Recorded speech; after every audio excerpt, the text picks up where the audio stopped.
Good morning, my dear students. My name is Manish Shahu, and you are watching your favorite YouTube channel that is Manish Physics. तो बच्चों last video में हम लोगों ने ICSE class 10 का chapter number 4 that is refraction of light at the plane surfaces पढ़ा था, right? तो आज हम उसी चैप्टर का दूसरा exercise that is refraction of light through glass prism पढ़ने वाले हैं। ठीक है बच्चों? तो बच्चों अपना नोट्स निकालो, पेन निकालो और नोट्स बनाओ बच्चों। ठीक है? सो चैप्टर का नाम क्या है? That is 4B। क्या है बच्चों? Refraction of light through glass prism और थ्रू प्रिज्म। ठीक है बच्चों, राइट? तो ये बहुत ही इंपॉर्टेंट चैप्टर है। मैंने तुम्हें पहले ही वीडियो में कहा था कि इस चैप्टर से आई मीन टू से लाइट से ऑलमोस्ट 26 मार्क के सवाल आते हैं बोर्ड में। ठीक है? तो इसको हल्के में हम नहीं ले सकते हैं, राइट बच्चों? तो आओ बच्चों पढ़ते हैं। सबसे पहले what do you mean by prism? ठीक है बच्चों? सो बच्चों prism is a transparent medium. बच्चों a prism is a transparent medium bounded by 5 plane surfaces। ठीक है बच्चों, देखो हम यहाँ पर इस्तेमाल करेंगे ट्रायंगुलर प्रिज्म। ठीक है? और देखो ट्रायंगुलर प्रिज्म क्या होता है। ठीक है बच्चों? तो let me draw triangular prism. ध्यान देखिए, देखो बच्चों ये एक मैंने ट्रायंगुलर प्रिज्म बनाया, एक ट्रायंगल बनाया, नाम दे दिया इसका मैंने ABC फॉर एग्जाम्पल। और ये दूसरा मैंने एक ट्रायंगल बनाया, ठीक है, जिसका मैंने नाम दे दिया यहाँ पर DEF। ठीक है? तुम कॉरेस्पॉन्डिंग वर्टिसेस को जोड़ दो बच्चों। A से D जोड़ दिया, ठीक है, B से E जोड़ दिया और C से F जोड़ दिया। तुम देखोगे बच्चों कितने सरफेसेस है यहाँ पर। देखो ये एक इंक्लाइंड सरफेस और इसके बाद वाला ये हो जाएगा 2 सरफेसेस। बच्चों बोलो हाँ यानी ये एक फ्रंट वाला सरफेस दैट इज जो ABC ट्रायंगल है, और दूसरा उस तरफ वाला triangle that is DEF triangle है। ठीक है? और एक जो बेस है बच्चों, तो कितने सरफेसेस हुए इसके? तो 5 सरफेसेस हुए। ठीक है बच्चों? सो अ ट्रायंगुलर prism, बच्चों a triangular prism has how many surfaces? 5 flat surfaces। समझ में आया बच्चों? राइट? तो इसको डायग्राम बना लो। ये है तुम्हारा दैट इज ट्रायंगुलर प्रिज्म। ठीक है? तो अगर बच्चों थोड़ा ध्यान दोगे तो देखो ये है इसका रिफ्रैक्टिंग सरफेस, ये दूसरा रिफ्रैक्टिंग सरफेस है, और ये जो रिफ्रैक्टिंग सरफेस है ये पैरेलल नहीं बल्कि इंक्लाइन टू ईच अदर है। ठीक है बच्चों? तो आओ हम पढ़ते हैं कि जब रेज ऑफ लाइट किसी भी एक रिफ्रैक्टिंग सरफेस को स्ट्राइक करता है प्रिज्म के, ठीक है, तो होता क्या है। हालांकि हमने रिफ्रैक्शन थ्रू ग्लास स्लैब में पढ़ रखा है मल्टीपल रिफ्रैक्शन कैसे होता है, राइट? इमर्जेंट रे कैसे निकलता है। ठीक है बच्चों? तो डायग्राम बनाओ। देखो बच्चों, तो मैंने बनाया एक प्रिज्म। यहाँ पर मैंने क्या एक प्रिज्म का एक व्यू ले लिया, ठीक है, साइड व्यू ले लिया, मैं बोलूंगा फ्रंट व्यू ले लिया। ठीक है? तो बच्चों देखो नाम दे दें यहाँ पर ABC। ठीक है? अब यहां पर एक रेज ऑफ लाइट ऐसा स्ट्राइक किया बच्चों। ठीक है? तो रेज ऑफ लाइट स्ट्राइक किया, मान लो है ये O, ठीक है, और ये B तो हम नाम दे चुके हैं, OX मान लो। ठीक है बच्चों? अब यहां क्या करेंगे बच्चों, हम लोग यहां बनाएंगे नॉर्मल। बोलो हाँ यानी ये मान लो पॉइंट P मान लो, है ना? यहां बनाएंगे नॉर्मल। तो ये रहा एंगल ऑफ इंसिडेंस, मान लो I1 है। ठीक है? तो बच्चों ये रहा एयर, हाँ ये ग्लास, ये दोबारा क्या है? एयर है। तो रेज ऑफ लाइट कहां से कहां जा रहा है बच्चों? ध्यान देके देखो।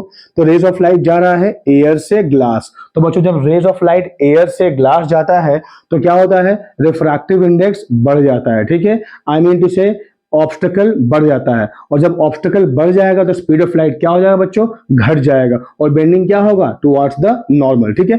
तो कैसे पता चले कि टुवर्ड्स द नॉर्मल कहां है बच्चों? ठीक है? तो ऐसे मान लो कि अगर डेविएशन ना होता, आई मीन टू से बेंडिंग ना होता, तो लाइट ये पाथ फॉलो करता। बोलो हाँ यानी चूंकि लाइट बेंड हो रहा है टुवर्ड्स द नॉर्मल, तो नॉर्मल इस तरफ है, तो इसलिए क्या हो जाएगा? लाइट थोड़ा सा नॉर्मल की तरफ में बैंड हो जाएगा। ठीक है बच्चों? राइट? अब जब देखो यहां से फिर लाइट तो यहां रुकेगा नहीं, यहां से बाहर निकलेगा। जब यहां से बाहर निकलेगा तो हमें क्या बनाना पड़ेगा? दोबारा बनाना पड़ेगा क्या बच्चों? That is normal. ठीक है? तो अब देखो ये हो गया angle of refraction that is R1, ये इसको मान लो दैट इज R2। ठीक है बच्चों? अब ये भी नॉर्मल है, राइट? अब जब ये नॉर्मल है बच्चों, ये ग्लास से एयर जा रहा है, तो बच्चों जब ग्लास से एयर जाएगा तो what about the refractive index? घट जाएगा। ठीक है बच्चों? जब रिफ्रैक्टिव इंडेक्स घट गया तो ऑब्स्टेकल घट गया, और जब ऑब्स्टेकल घट गया तो क्या होगा? स्पीड ऑफ लाइट बढ़ जाएगा, और बेंडिंग क्या होगा? अवे फ्रॉम नॉर्मल होगा। ठीक है बच्चों? तो मान लो मैंने कहा कि भाई अगर बेंडिंग ना होता तो ये होता लाइट का पाथ, लेकिन ये क्या हुआ? अवे फ्रॉम बेंडिंग हो रहा है। तो ठीक है बच्चों, नॉर्मल से अवे हो रहा है, तो ये हो गया अवे फ्रॉम द नॉर्मल। ठीक है बच्चों?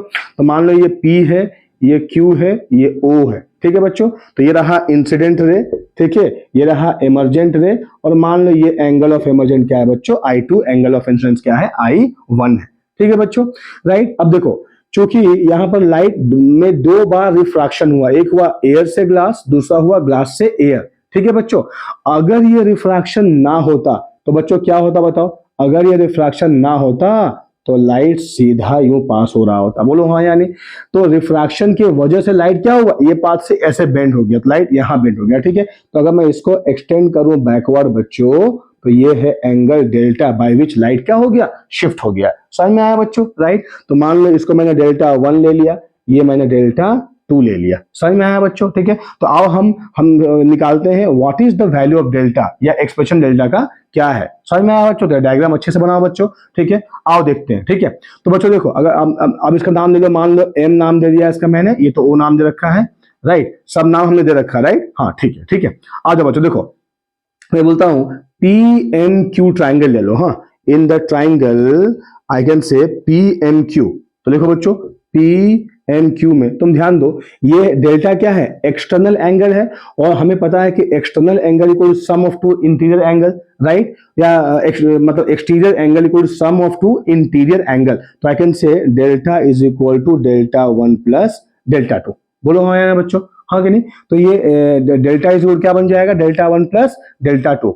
अब जरा ध्यान देके देखो बच्चों, हाँ देखो ये लाइट, ये वाला लाइट, ये रेज ऑफ लाइट जो है, लाइन जो है, राइट, और ये वाला, ठीक है, देखो ये वाला, ये तो थोड़ा सा टेढ़ा हो गया, सीधा ऐसे जाएगा, तो मतलब ये एंगल बराबर ये एंगल होगा, that is vertically opposite angle. तो मैं कह सकता हूं कि I1 बराबर R1 प्लस डेल्टा 1। तो यहां से डेल्टा 1 निकाल दो, क्या हो जाएगा, that is I1 minus R1 हो जाएगा। बोलो बच्चों समझ में आया ना। ठीक उसी प्रकार हम बोलेंगे कि देखो ये एंगल बराबर ये एंगल होगा, वर्टिकली अपोजिट एंगल, ठीक है। तो क्या होगा बच्चों, यहाँ पर यहाँ होगा I2 बराबर डेल्टा 2 प्लस R2। तो यहां से तुम डेल्टा 2 निकाल लो बच्चों, क्या निकलेगा बच्चों, I2 माइनस R2। अब यहाँ पुट कर दो, तो डेल्टा क्या हो जाएगा, दैट इज इक्वल कितना होगा, डेल्टा 1, कितना delta 1, I1 minus R1 plus delta 2 कितना है I2 माइनस R2। तो यहां से I1 प्लस I2 ले लो और माइनस कॉमन लेके R1 प्लस R2 कर दो, ठीक है बच्चों। अब यही R1 प्लस R2 का वैल्यू हमको निकाल के यहाँ पर रिप्लेस करना है, ठीक है बच्चों।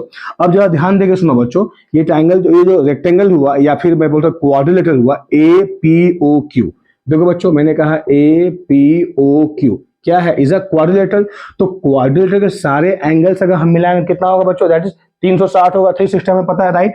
जिसमें कि मैंने कहा देखो एंगल APO क्या होगा बच्चों, angle APO is equal to 90 degree, क्यों, क्योंकि ये नॉर्मल है, ठीक है। उसी प्रकार एंगल AQO, एंगल AQO भी होगा 90 डिग्री, बोलो हाँ, क्योंकि ये भी नॉर्मल है, राइट बच्चों। नॉर्मल का मतलब क्या है, परपेंडिकुलर है।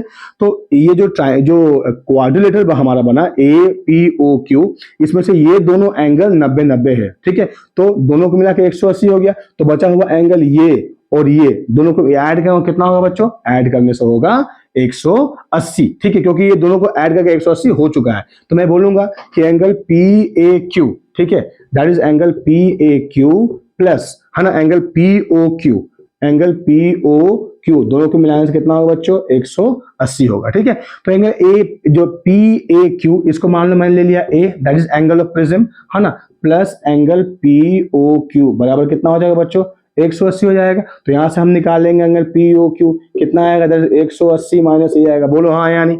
तो एंगल POQ हमने निकाल लिया, ठीक है।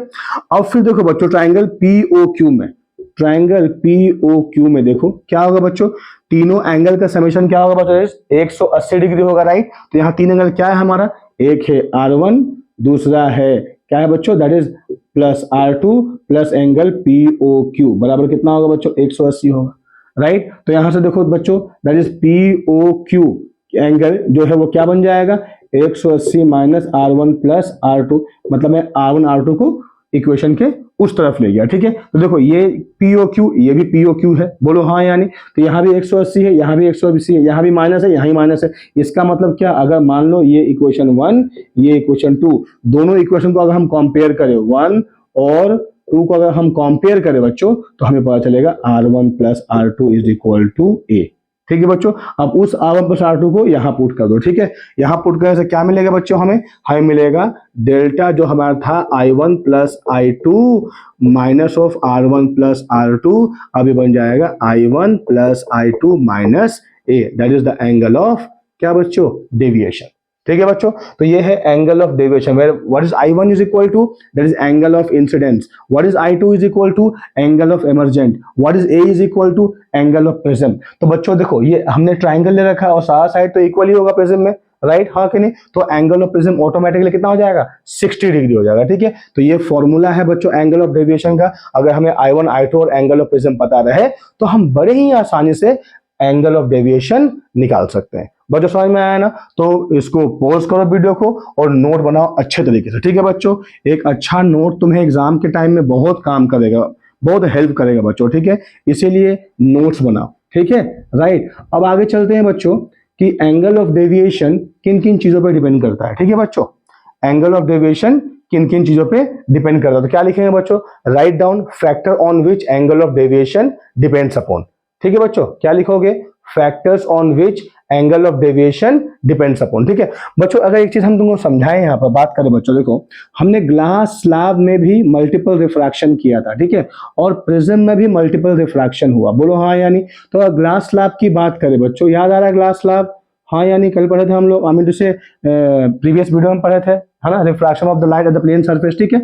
और जब यहाँ पर देखोगे बच्चों, है ना, तो ये क्या होगा, ऐसे हो रहा है, मतलब ये दोनों जो रेज ऑफ लाइट है, इंसिडेंट रे और refracted ray, I mean to say emergent ray, sorry यहाँ पर क्या इमर्जेंट रे, ये हो गया इंसिडेंट रे, ये हो गया इमर्जेंट रे। यहाँ पर दोनों पैरेलल है क्योंकि जो रिफ्रैक्शन हो रहा है वो पैरेलल फेसेस में हो रहा है, लेकिन यहाँ पर दोनों हमेशा पैरेलल नहीं रहेगा, एक पर्टिकुलर एंगल के लिए पैरेलल हो सकता है, ठीक है। That is angle of incidence. अगर हम 48 डिग्री लें तो ये दोनों लाइन क्या हो जाएगा, आपस में पैरेलल हो जाएगा, उस समय ये जो लाइन है परफेक्टली पैरेलल हो जाएगा किसके, थर्ड साइड के। ठीक है बच्चों, तो फिलहाल हमको याद रखना है कि प्रिज्म में चूंकि ये दोनों इंक्लाइन सरफेस है, पैरेलल नहीं है, इसलिए इंसिडेंट रे और इमर्जेंट रे आपस में पैरेलल नहीं होंगे। इज दैट क्लियर बच्चों, ठीक है। तो ये इंपॉर्टेंट चीज है। आओ बात करते हैं factor on which angle of deviation depends upon, ठीक है बच्चों। तो बात करते हैं बच्चों, क्या है पहला, देखो हमें पता है that is delta is equal to I1 plus I2 minus A, ठीक है। तो पहला क्या है बच्चों, I1 that is angle of incidence, ठीक है। तो पहला है एंगल ऑफ इंसिडेंस, ठीक है, इस पे डिपेंड करता है क्या, एंगल ऑफ डेविएशन। दूसरा क्या है बच्चों, एंगल ऑफ प्रिज्म, है ना, angle of prism that is equal to what, that is A, ठीक है। तीसरा क्या है बच्चों, तीसरा है refractive index of the material, हाँ रिफ्रैक्टिव इंडेक्स ऑफ द क्या बच्चों, मटेरियल, ठीक है, तीसरा डिपेंड करता है। और चौथा क्या है बच्चों, वेवलेंथ, और I can say what, the colour of the light. इन चार चीजों पे डिपेंड करता है एंगल ऑफ इंसिडेंस। तो आओ इंडिविजुअली वन बाय वन करके चर्चा करते हैं कि क्या है इनका डिपेंडेंसी, कैसे डिपेंड करता है, ठीक है बच्चों। तो आओ पहला चर्चा करते हैं हम, कैसा डिपेंड करता है एंगल ऑफ इंसिडेंस ऑन क्या, that is angle of angle of deviation on angle of incidence, ठीक है। तो बच्चों देखो ये जो डेल्टा है is equal to I1 plus I2 minus A। देखो I1 के बढ़ने से डेल्टा क्या होना चाहिए बच्चों, बढ़ना चाहिए, बोलो हाँ यानी। लेकिन experimentally it has found that कि I1 के बढ़ने से डेल्टा बढ़ता नहीं है, पहले शुरुआत में घटता है। हम क्या करेंगे, एक प्रिज्म ले लेंगे, ठीक है बच्चों। देखो कैसे करेंगे एक्सपेरिमेंट, एक प्रिज्म ले लेंगे, ठीक है, एक एंगल ऑफ इंसिडेंस यहाँ पर रख दिया हम लोगों ने, ठीक है। एक सरफेस में मान लो ये रहा A B C, तो AB साइड में क्या हुआ बच्चों, AB साइड में हमने लाइट को इंसिडेंट करवाया, ठीक है, AB वाले फेस सरफेस पे, ठीक है। अब हम क्या करेंगे कि नॉर्मल को आई मीन ये लाइट को फिक्स रख करके हम प्रिज्म को घुमाते रहेंगे, ठीक है। जब प्रिज्म को घुमाएंगे तो क्या होगा कि नॉर्मल चेंज होगा, और जब नॉर्मल चेंज होगा तो एंगल ऑफ इंसिडेंस भी क्या होगा बच्चों, चेंज होगा, ठीक है। और उस पर्टिकुलर एंगल ऑफ इंसिडेंस के लिए हम एंगल ऑफ क्या प्रिज्म हमको दिया रहेगा, एंगल ऑफ डेविएशन निकाल लेंगे, ठीक है, और हम उसका ग्राफ ड्रॉ करेंगे, ठीक है। तो हमें पता चलेगा बच्चों कि जब I1 बढ़ता है, एंगल ऑफ इंसिडेंस बढ़ रहा है, तो एंगल ऑफ डेविएशन बढ़ने के बजाय घटता चला जाता है, और एक मिनिमम वैल्यू पहुंचने के बाद उसके बाद अगर आप बढ़ाते हो एंगल ऑफ इंसिडेंस तो एंगल ऑफ डेविएशन बढ़ जाता है, ठीक है। तो जैसे अगर मैं बच्चों ग्राफ ड्रॉ करूं इसका, ठीक है, अगर मैं ग्राफ ड्रॉ करता हूं, ठीक है, तो कैसा ग्राफ होगा बच्चों, देखो ये रहा हमारा 2 एक्सिस, ठीक है। तो ये रहा हमारा एंगल ऑफ इंसिडेंस, ठीक है, इधर हमने ये I एक्सिस और इधर ले लिए डेल्टा एक्सिस, ठीक है बच्चों। तो शुरुआत में हमने I बढ़ाया, ठीक है, जब आई बढ़ाया तो डेविएशन पहले घटा, ठीक है, घट घट के कहाँ पहुंचा बच्चों, डेल्टा पहुंच गया डेल्टा मिनिमम में, ठीक है, राइट। उस समय I1 बराबर I2 हो गया, ठीक है, देखा गया कि जब I1 बराबर I2 हो जाता है तब क्या होगा, डेल्टा जो है वो डेल्टा मिनिमम हो जाता है, ठीक है। अब फर्दर इसके बाद अगर तुम एंगल ऑफ इंसिडेंस बढ़ाते हो बच्चों तो एंगल ऑफ डेविएशन क्या होगा, बढ़ता चला जाएगा, ठीक है। तो y में हमने लिया डेल्टा, x में हमने लिया एंगल ऑफ इंसिडेंस। हाँ, तो ये ग्राफ बहुत इंपॉर्टेंट है बच्चों, आई वर्सेस डेल्टा के बीच में, ठीक है। प्लीज इस ग्राफ को अच्छे से ड्रॉ कर लो, ठीक है, एग्जाम में सवाल आता है, ठीक है, इसके ऊपर में, राइट। तो बच्चों अगर I1 इक्वल I2 हो जाए तो हमें पता है what is delta is equal to, हमें पता है delta is equal to I1 plus I2 minus A. तो मान लो I1 is equal to I2 is equal to I हमने ले लिया, ठीक है। तो इस कंडीशन में डेल्टा क्या हो जाएगा बच्चों, डेल्टा मिनिमम हो जाएगा, राइट बच्चों, बोलो हाँ या नहीं, डेल्टा क्या हो जाएगा, डेल्टा मिनिमम हो जाएगा। तो जब डेल्टा इक्वल डेल्टा मिनिमम हो जाएगा उस समय यहाँ क्या होगा, that is delta minimum is equal to 2i minus A हो जाएगा, ठीक है। तो यहाँ से हम 2i is equal to delta minimum plus A कर सकते हैं और i का वैल्यू निकाल सकते हैं delta minimum plus a whole divide by 2, right. तो अगर हमें डेल्टा मिनिमम दिया है ना, हम आसानी से निकाल सकते हैं एंगल ऑफ इंसिडेंस। और अगर हमें एंगल ऑफ इंसिडेंस दे रखा है, एंगल ऑफ प्रिज्म तो हमको पता ही चल जाएगा, अगर ये स्क्वायर प्रिज्म हुआ तो ए होगा 90 डिग्री, अगर ये ट्रायंगुलर प्रिज्म हुआ तो ये क्या हो जाएगा, दैट इज 60 डिग्री, ठीक है। तो वैल्यू पुट करके हम या तो डेल्टा मिनिमम और या तो एंगल ऑफ इंसिडेंस जो हमसे पूछा होगा हम वो निकाल सकते हैं। समझ में आया बच्चों, हाँ या नहीं बताओ, ठीक है। तो ये रहा कैसे एंगल ऑफ इंसिडेंस पे एंगल ऑफ डेविएशन डिपेंड करता है। समझ में आया बच्चों, बोलो हाँ या नहीं, ये बहुत ही इंपॉर्टेंट फिनोमेना है बच्चों, ठीक है। अब आ जाओ बच्चों, बात करते हैं कि डेविएशन है डिफरेंट एंगल, ठीक है। तो देखो बच्चों, मान लो मैंने एंगल ऑफ इंसिडेंस डिफरेंट ले लिया, ठीक है। जैसे कि देखो ये प्रैक्टिकल डेटा है, हाँ, ABC, ठीक है, ये प्रैक्टिकल डेटा है। मान लो ये रहा तुम्हारा एंगल ऑफ इंसिडेंस, मान लो पहले वाले केस में हमने लिया 70 डिग्री, ठीक है।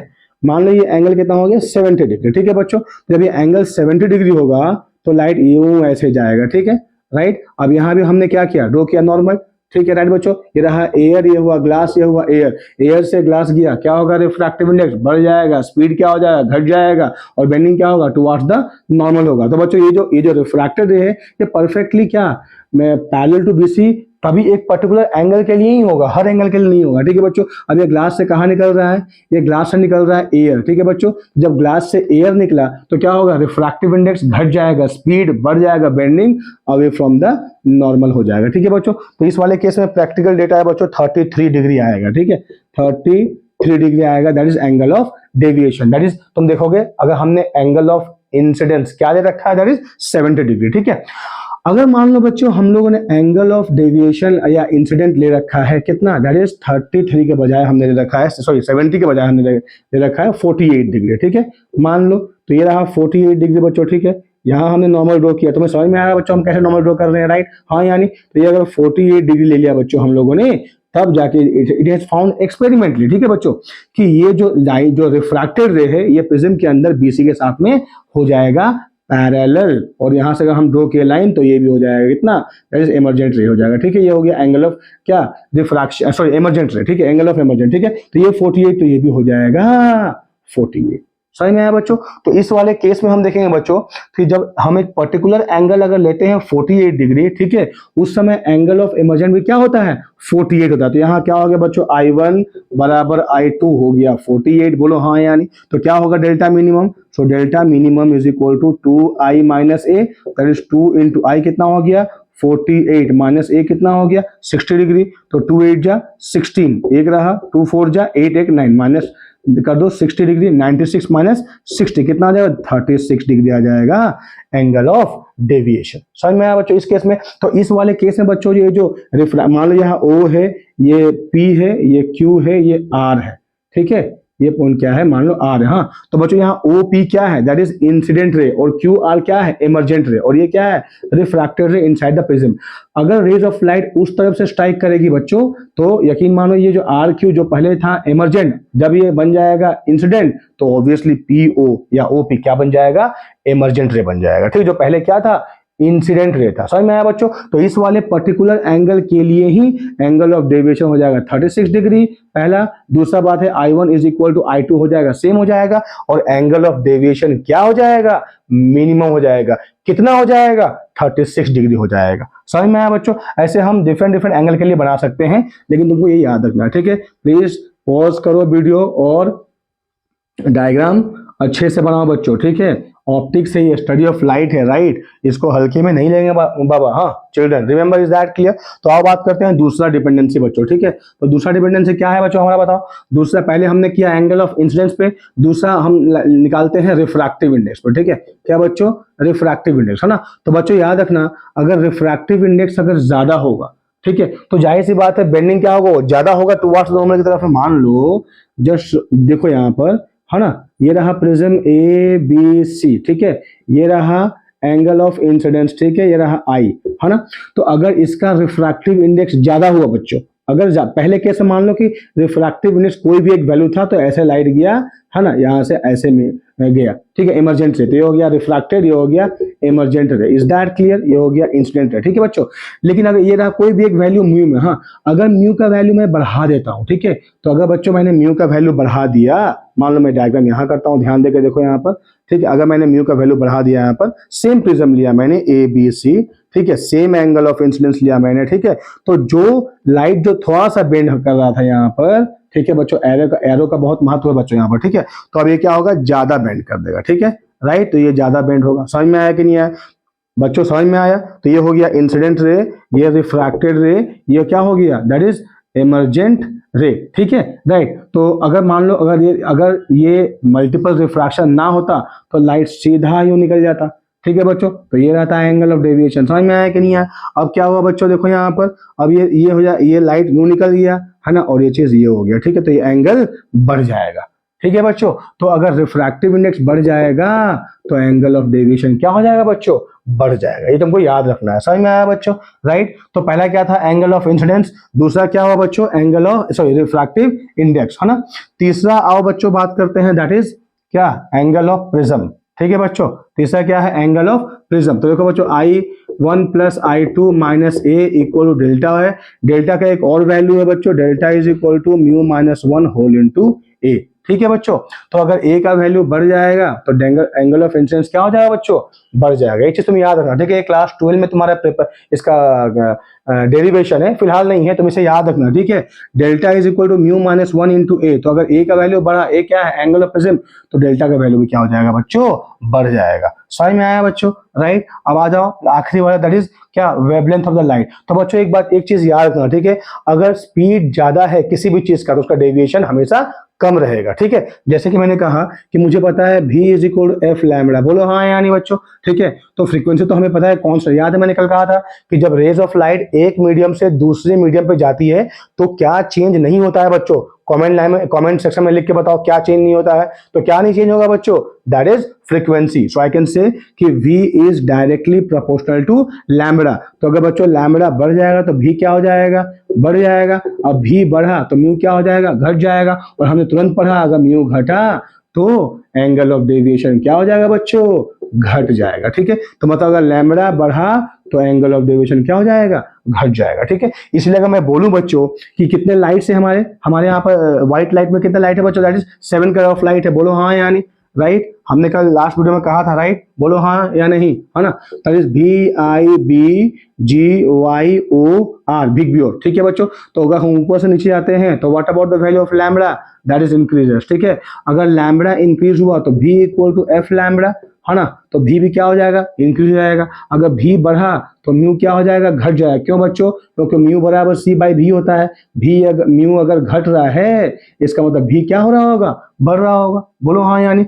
और अगर V बढ़ा बच्चों तो बच्चों V बढ़ा या फिर मान लो कि म्यू घटा, बात बराबर है, तो डेविएशन क्या हो जाएगा? घट जाएगा, ठीक है? तो मैंने अगर कहा यहाँ पर कि lambda of R is greater than lambda of V, I mean say wavelength of R is greater than wavelength of V, hence कि velocity of R is greater than velocity of V, बोलो हाँ कि नहीं? Hence delta of R should be less than delta of V, ठीक है। तो ये जो रेड कलर का लाइट है वो कम डेविएट होगा बजाय किसके, वायलेट कलर के लाइट के। क्यों? क्योंकि उसका स्पीड ज्यादा है, किसका, रेड कलर का, है ना। स्पीड ज्यादा है तो डेविएशन क्या होगा बच्चों, कम होगा। और आई मीन टू से स्पीड ज्यादा है तो रिफ्रैक्टिव इंडेक्स क्या हो जाएगा, घट जाएगा। रिफ्रैक्टिव इंडेक्स अगर घटा हुआ है तो ये डेल्टा का वैल्यू क्या हो जाएगा बच्चों, घट जाएगा। समझ में आया बच्चों, राइट। तो उसको लिख लो, वेरी इंपॉर्टेंट, है ना। अच्छा देखो, अगर प्रिज्म में व्हाइट लाइट स्ट्राइक करेगा तो क्या होगा बच्चों, प्रिज्म में व्हाइट लाइट स्ट्राइक करेगा, है ना, पॉलीक्रोमेटिक लाइट, तो वो 7 रंगों में उसको तोड़ देगा। ध्यान देके सुनो यहाँ पर, ठीक है, बहुत ही इंपॉर्टेंट है। That is A B C, prism हुआ, एंगल ऑफ इंसिडेंस यूं स्ट्राइक किया, ठीक है बच्चों। जब यूं स्ट्राइक किया तो यहाँ पर क्या होगा, देखो यहाँ से ये यहाँ पर लाइट क्या होगा, ब्रेक होगा, और 7 अलग अलग कलर में ब्रेक होगा, ठीक है बच्चों, राइट। तो देखो यहाँ से ब्रेक हो रहा है ऐसे, ठीक है बच्चों। तो ये हुआ मैं पहला लाइट, ये दूसरा, तीसरा, चौथा, पांचवा, छठा और सातवां। तो 1 2 3 4 5 6 7, ठीक है। तो मुझे बताओ बच्चों कि देखो ये यही प्रिज्म है। प्रिज्म क्या करता है, लाइट को कॉन्स्टिट्यूएंट कलर में क्या करता है, ब्रेक करता है, ठीक है। हालांकि इसको हम आगे पढ़ेंगे डिस्पर्सन में, ये फिनोमेना क्या कहते हैं बच्चों, हम लोग डिस्पर्सन कहते हैं, ठीक है। तो याद रखना कि विग्यो जो है हम ऊपर से नीचे नहीं रखेंगे बच्चों, नीचे से रखेंगे, VIBGYOR। क्यों? क्योंकि देखो रेड लाइट जो है वो बहुत ही कम डेविएट करेगा, वो सीधा निकल जाएगा, ठीक है, डेविएशन बहुत कम होगा।